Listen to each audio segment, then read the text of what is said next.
Hello movie thugs. ఇందాకే metro in దినో అని చెప్పి హిందీ మూవీ చూసి వచ్చిన. యాక్చువల్ ట్రైలర్ మాత్రం చాలా ఫీల్ గుడ్, చాలా బాగా అనిపించింది ట్రైలర్. సో ఆ ట్రైలర్ బాగుంది కాబట్టే చూసిన నేను ఈ సినిమా, లేకపోతే అసలు చూడకపోతుండే, దేకపోతుండే దీన్ని. But the thing is movie అంతా బాగానే నడుస్తూ ఉంటుంది. ఓకే, ఒక అర్జిత్ సింగ్ సాంగ్ మాత్రం చాలా బాగుంటది, అదొకటి నచ్చింది. మ్యూజిక్ డైరెక్టర్ ఎవరో కాదు, నేను నాకు వినిపించలేదు. ఫస్ట్ థింగ్స్ ఫస్ట్, మనం క్యాస్ట్ గురించి మాట్లాడుకుందాం. చాలా పెద్ద క్యాస్ట్ ఉంది. సరా అలీ ఖాన్, ఆదిత్య రాయ్ కపూర్, ఫాతిమా సనా షేక్, అనుపమ్ ఖేర్ గారు ఉన్నారు, పంకజ్ త్రిపాఠి, కొంకన్ సేన్, అలీ ఫజల్. సో నార్మల్ ఒక్కొక్కటి చెప్పుకుంటూ వస్తా.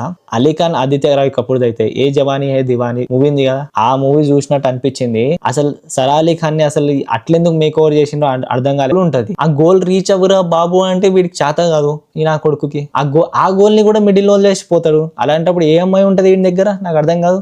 స్పేస్ కాకపోతే ఇంకేం అడుగుతుంది మరి? ఆ గోల్ చేయడు, ఏం చేయడు, దేనికి పనికిరాడు. ఈ రైటర్లు ఇట్లా రాసేటోళ్ళు ఇట్లా ఉంటారు కాబట్టి సినిమాలు అట్లా నడుస్తాయి. ఎవడు అట్లా ఉండడు, వాడు ఒక్కడే అట్లా పోతాడు అంతే. గోల్ ఉన్నోడు పక్కా ఆడ కూర్చొని అది చేస్తాడు, వీడు మాత్రం చేయలేకపోయిండు. నెక్స్ట్ పంకజ్ త్రిపాఠిది, కొంకన్ సేన్ది అంత బానే ఉంటది వాళ్ళది. సడన్ గా వీడు డిచ్ చేసిండని చెప్పి, పంకజ్ త్రిపాఠి డిచ్ చేసిండని చెప్పి దాని ఎంబట మంచిగా తిప్పించుకొని ఓకే. అనుపమ్ ఖేర్ అండ్ నీనా గుప్తా అయితే నాకు కొంచెం ఓకే అనిపించింది. యాక్చువల్లీ ఆ ఓల్డ్ టైంలో ఎలా ఉండాలి ఏంది అనేది కొంచెం నాకు